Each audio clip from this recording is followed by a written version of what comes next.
Salam kerahiman.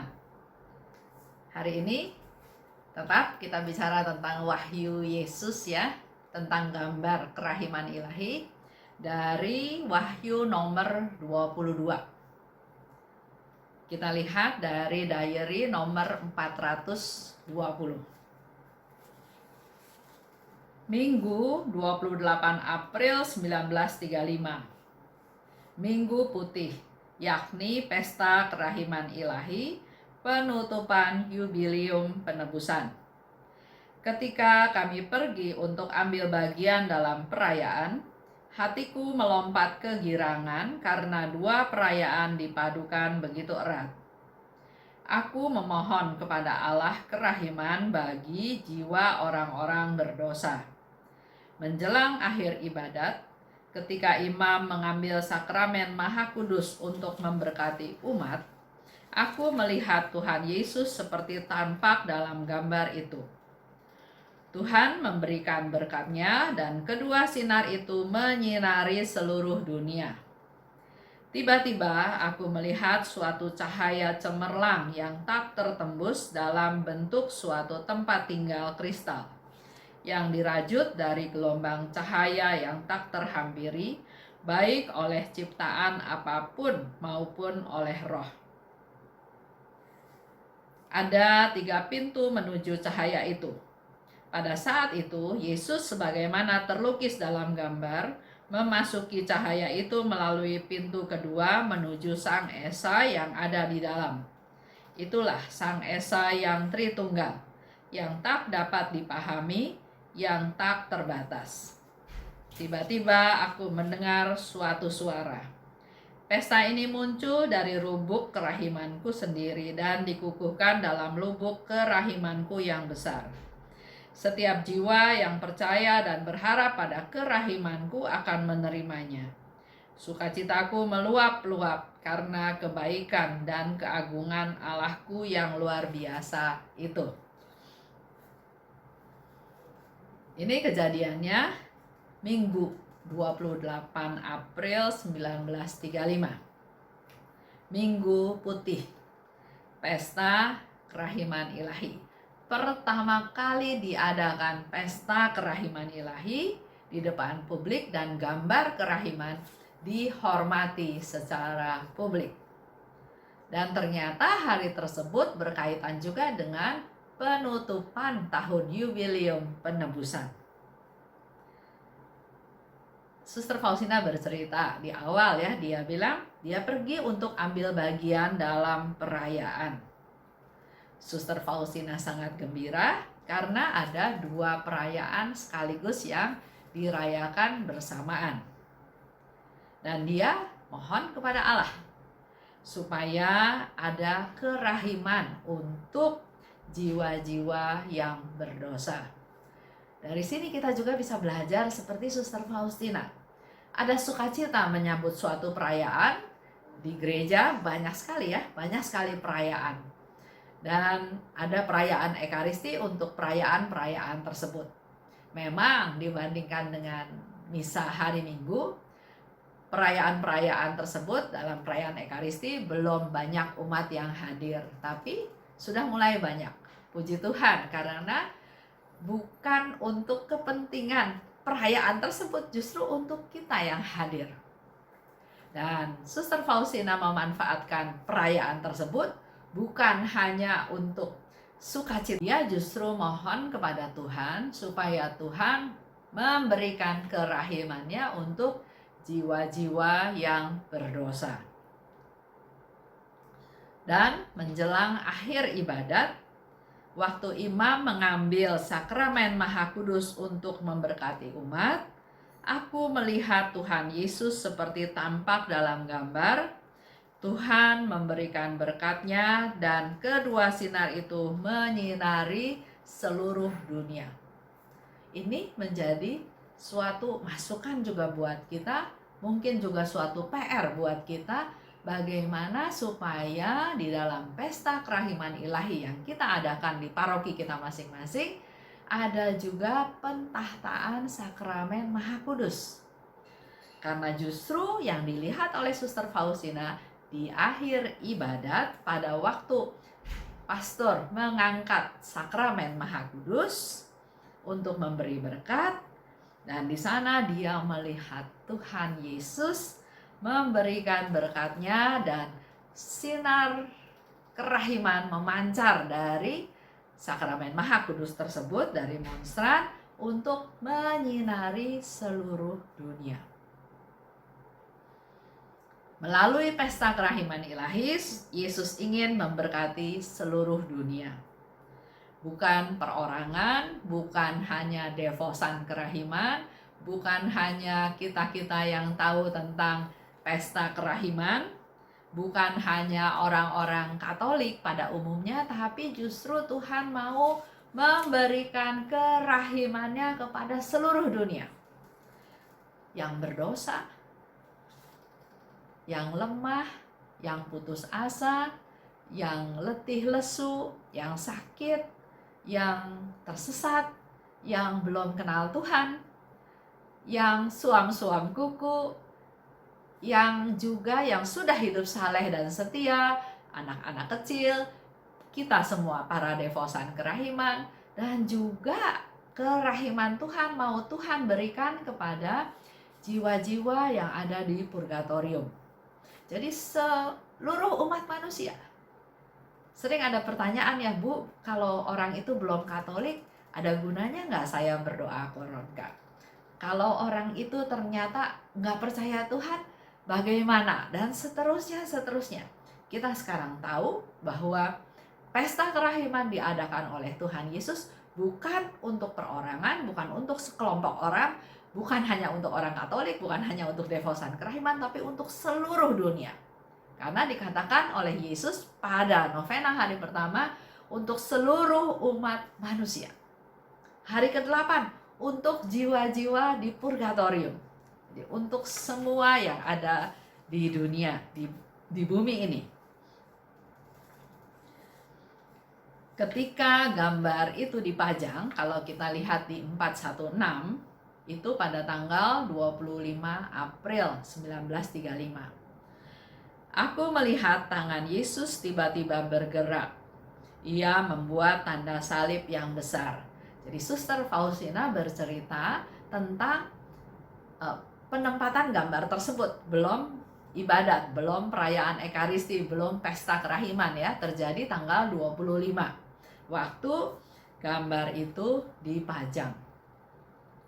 Pada malam hari, ketika aku sudah berbaring di tempat tidur, aku melihat gambar itu bergerak di atas kota.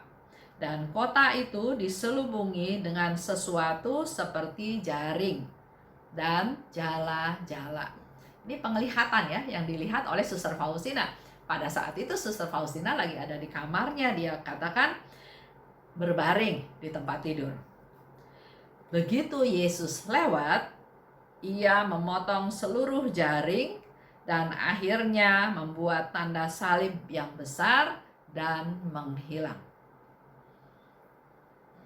Dengan adanya gambar kerahiman ilahi, Yesus memberkati kota dan memutuskan jaring jala yang ada. Kalau kita bayangkan ya, jaring jala biasanya dipakai untuk menangkap ikan. Ikan-ikan itu masuk ke dalam jala, ke dalam jaring dan diambil. Kalau dikaitkan dengan jaring atau jala itu ada di atas kota, artinya jaring dan jala itu yang membelenggu, yang mengikat yang ada di dalam kota tersebut. Dan Yesus memotong jaring-jaring tersebut, memotong jala tersebut, dan memberikan tanda salib yang besar dan menghilang. Yesus mau melalui gambar kerahiman, melalui rahmat-rahmat kerahiman, dia mau membebaskan manusia-manusia dari dosa. Ada yang terpenjara oleh dosa-dosa, terbelenggu, terikat, nggak bisa bebas dari dosa-dosa yang dibuat oleh mereka. Oleh sebab itu, Yesus mau supaya semua orang merdeka, tidak lagi terbelenggu oleh dosa. Manusia dibebaskan, jaring-jaring dipotong dan diberkati.